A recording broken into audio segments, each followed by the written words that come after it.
Sejam todos bem-vindos ao canal Electron Telecom. No vídeo de hoje vamos falar sobre o oscilador de deslocamento de fase.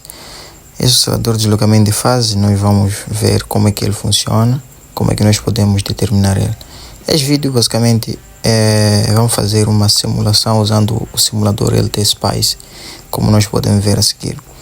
Primeiro nós temos que configurar todos os dados, né? Sabemos que um oscilador é um amplificador com uma realimentação positiva. Então vamos acompanhar o dimensionamento com muita atenção, com base com a explicação que eu vou seguindo. Primeiro nós temos que determinarmos, ou melhor, calcularmos os parâmetros necessários para nós termos a amplificação, não é? Quer dizer, nós temos que configurar o nosso amplificador para nós termos, primeiro, o nosso amplificador polarizado, ok? Devidamente polarizado. Aqui, nesse circuito, está a usar a polarização por divisor de tensão. A polarização por divisor de tensão, visto que ela possui uma boa estabilidade para o circuito. Então, é por essa razão que eu escolhi o divisor de tensão. E não só escolhi o amplificador que é emissor comum, visto que este emissor comum ele faz a defasagem do sinal em 180 graus. E como só estou a dizer, vamos fazer um oscilador de deslocamento de fase. Esse oscilador de deslocamento de fase ele vai ser responsável por defasar o sinal em 180 graus, como nós vamos ver a seguir. Mas aqui vamos olhando bem o que está acontecendo com o nosso dimensionamento. Aqui temos os dados da polarização do nosso amplificador. Esses dados você pode determinar com base no seu próprio cálculo, onde você vai colocar o teu circuito na zona de operação, que é o ponto Q, não é? Que já nós vamos saber que nosso circuito já está polarizado, e daí vamos determinar os valores da resistência, o meio do capacitor, que nós temos que colocar no coletor, tanto no emissor. No coletor, porque ele vai ter que separar o sinal de corrente contínua com o sinal de corrente alternada, para não permitir que o sinal de corrente contínua possa passar para a saída. É por essa razão. Aqui, o ganho tem que ser determinado de modo que ele seja muito superior para satisfazer as condições de um oscilador, visto que o ganho de realimentação e o ganho do próprio amplificador ele tem que ser maior que 1 para nós podermos ter a oscilação. De modo que nós possamos garantir isso, é preciso ter em conta esses dados no dimensionamento do amplificador, que é a parte mais importante que vai garantir a oscilação. Aqui à esquerda nós estamos a ter aqui o nosso circuito que vai ser responsável por fazer o deslocamento de fase do sinal. Aqui como nós podemos ver, nós temos um circuito passa alta, não é? Se nós formos olhar primeiro só o capacitor e a resistência, nós teremos um circuito passa alta.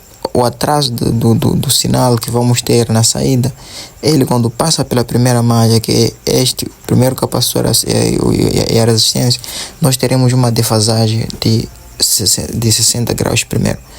Quando nós passamos a seguir para a outra malha, nós passaremos a ter uma defasagem de 60 graus. Quer dizer, 60 graus mais 60 graus. Significa que nós temos 120 graus do sinal que nós estamos a tirar na saída. E depois vamos para outra parte, onde nós temos o capacitor e a resistência, e vai se fazer de novo uma defasagem de 60 graus, o que vai culminar com uma defasagem total de 180 graus. Por essa razão que chama-se oscilador de deslocamento de fase, porque ele acaba deslocando a fase sucessivamente. Mas quando nós temos a entrada do nosso transistor, do nosso amplificador, sabemos que o sinal de saída do amplificador, a sua fase vai ser diferente em relação ao sinal de entrada. Por quê? Porque o ganho ele possui um sinal negativo, e o sinal negativo significa que está defasado em 180 graus.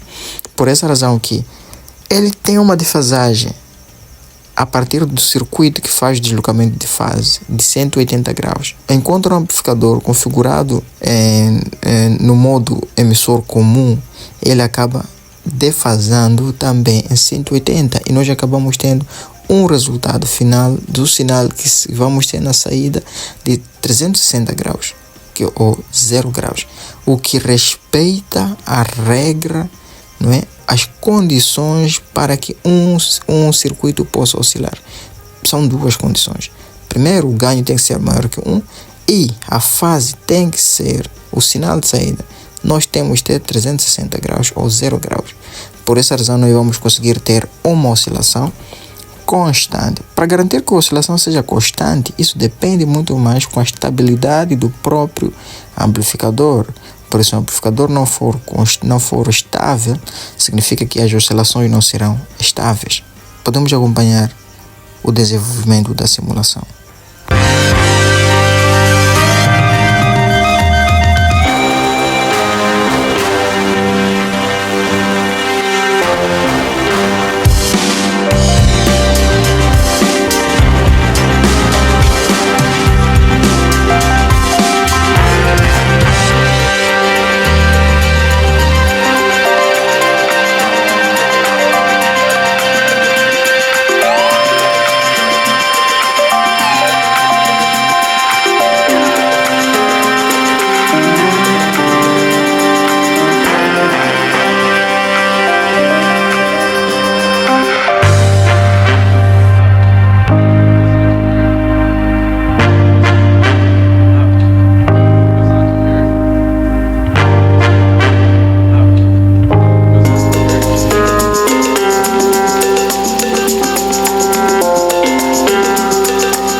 Bom, essa era a simulação. Faça a simulação para poder entender melhor o funcionamento desse circuito. Se gostou do vídeo, deixe seu like. Até o próximo vídeo.